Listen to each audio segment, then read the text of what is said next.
In early 1979, I was working out of a hotel room in Queensland's Gold Coast when I chanced upon an old client, Colin Green of Harvey Beef, Western Australia's biggest beef exporters.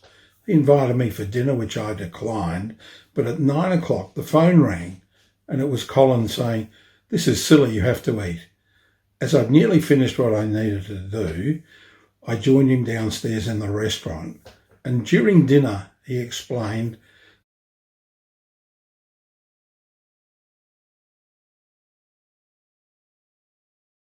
that the family company had taken over the Chains Beach Whaling Company and privatised it.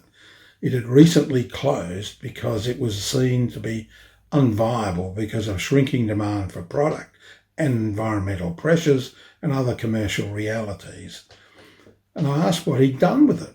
And he said, well, we were able to use some of the equipment back at the Harvey Beef Abattoir, and then we auctioned off everything else that we could sell. And he said, the only problem is I'm stuck with a couple of ships. And I queried this. And he explained that the ships were moored at the town jetty.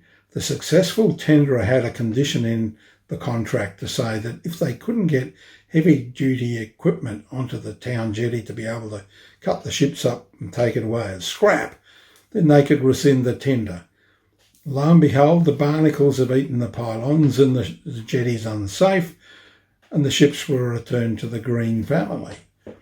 I asked, what was the tender? And he said $6,000. That sounded cheap to me, so as quick as a flash, I said, I'll buy one on condition you deliver it to the Swan River.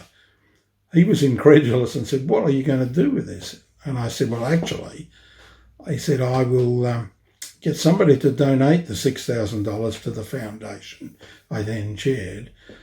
And we'll find somewhere in the river to put it, and we'll charge $2 a head for the public to go on board and have a look, because most have never seen a whale chaser and yet get on board to have a look. At this point he said, oh, if that's the case, you can have one. I was jubilant at this, and it was left that I should liaise with his people in Perth, which I then did, and we'd found a place in the river when I had a call from Green's finance director saying, we need to talk to you about this ship. He duly came into my office and we had a press release ready to go talking about this wonderful acquisition. And he said, small problem. It's going to cost $30,000 to fuel and crew to get it to Perth. And he said, that's not all. Because of its condition and risk of sinking in transit and becoming a maritime hazard, it needs $1 million insurance bond. We don't want to go ahead. I was devastated, and he said, what about the whaling station? And I said, what about the whaling station? And he said, do you want that? And I said, why not? And they gave it to us. That's how the Jaycees Community Foundation happened to be gifted Australia's last whaling station in its derelict form.